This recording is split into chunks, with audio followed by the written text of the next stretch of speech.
Hello friends, my name is Doug and this is Dale. And we are working on a popping wheelie 66 Volkswagen Beetle Convertible, and the heater just kicked on because, you know, it's Michigan and it was 75 on Saturday and it's 40 today. So this is video 53 or 54? 54. 54.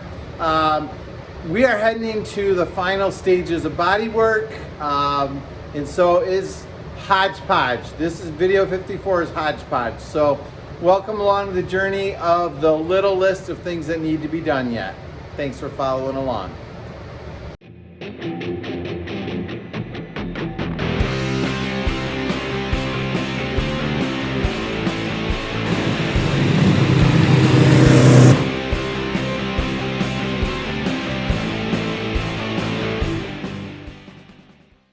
Hi, Dale.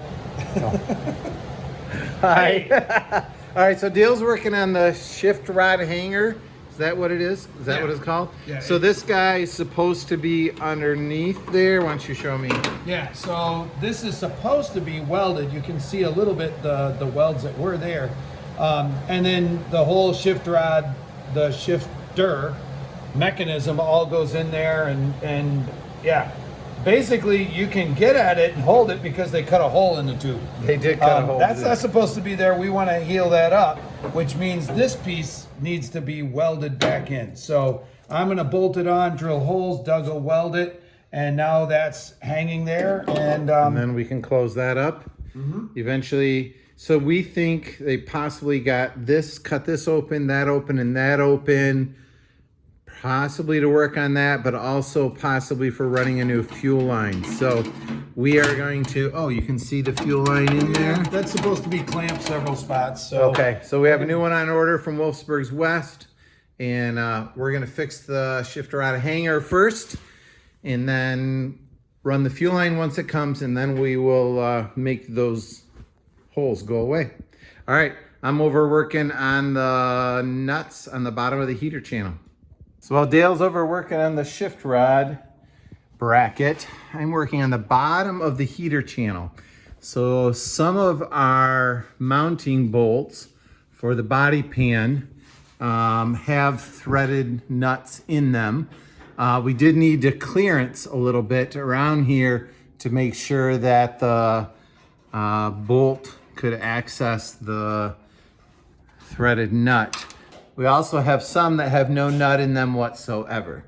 And so we have bought these fender nut repair pieces that fit in there perfectly. So we are going to set them in. They locate nicely with the side of the hole. We're gonna weld that in there. they fit perfectly because I ground them out 2 weeks ago. I get credit. Dale gets no credit. I'll probably have to redo it all, but that's all right. All right, so I'm gonna weld those in. All right, I'm done welding them up. And you know, nobody's ever gonna see those except for you guys watching. And they're strong. They're fairly flush. Run a tap through all of them. I think that will work well. You're just randomly doing this. All right, so the shift rod bushing holder hanger thingy is in there. It's welded in. If you look carefully, you can see there's a plug weld there and there and there. These three have kind of disappeared, so we just ground them smooth.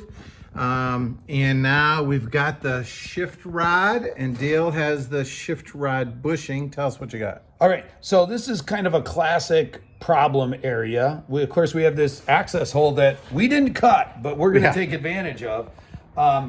This little plastic part eventually dies. When I first bought my car, that was like the first thing that it's like, yeah, you need a new one of these. Everything gets all sloppy because it's just a piece of plastic with this ring on it, and it's gonna wear out.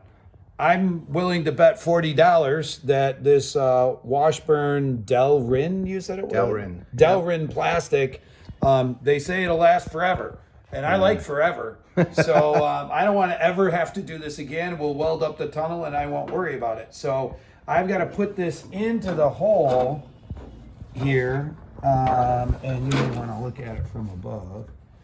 And then we'll be able to have that, you know, shift rod in there. So I know I got to get it completely in. And somebody was on the internet, they were talking that they zip tied it because these little tabs have to go behind.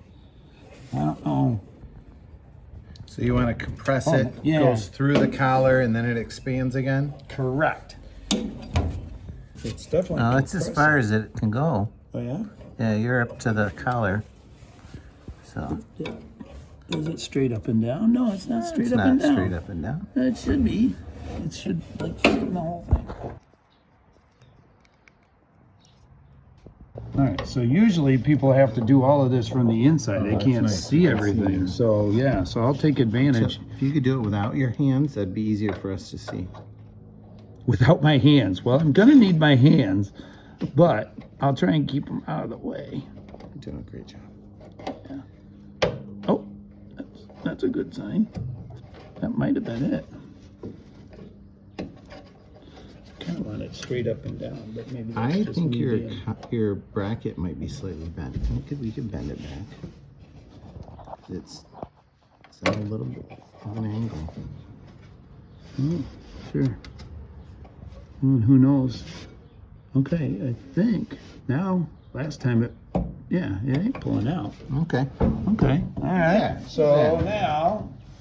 now, we go in the front. All right. Again, this is, you know, I don't know. Usually you're doing it You blind. want to point this way.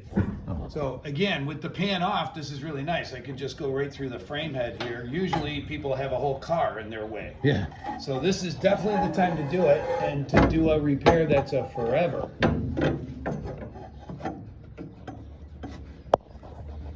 Okay. I think we need to pull the bracket forward a little bit. Okay. All right. So now we got to slide the shift rod all the way to the back. And now I can reach it through this access port right down here. So that's where I'm getting it. And, oh man, that's nice. And then this will end up being attached to the transmission. Okay. So, but there we go. Never have to mess with the bushing again. Oh, and there's the shifter cup. Yeah, Okay. The shifter goes in there. right there, and that's in the center. And All right. now So that- we need to clean the sand and dirt out of there, run the fuel line, yeah, and then we can seal that up. correct. Okay. Nice work. Just in case you're curious, can you put a light in there? Yeah. That's what the shift tunnel looks like. So it went in through this hole, and you can see the fuel line kind of curving up there. This is the fuel line. There's supposed to be clamps, so I gotta find those. There's supposed to be some clamps there. So the fuel line doesn't rattle around. Yeah. Okay. So we're wrapping up the shift rod bracket holder thing that I can remember. Yeah. That's wrapped up. We've got the heater channels, welded nuts in and cleaned up. So I think that's going to wrap up these small projects. Next, we're going to move on to the heater vents. The sliding covers for those, that'll be in probably the next video. And also we're working on converting the deck lid from a 66 to a 64. All right. Thanks. Hope you enjoyed it. Have a great day.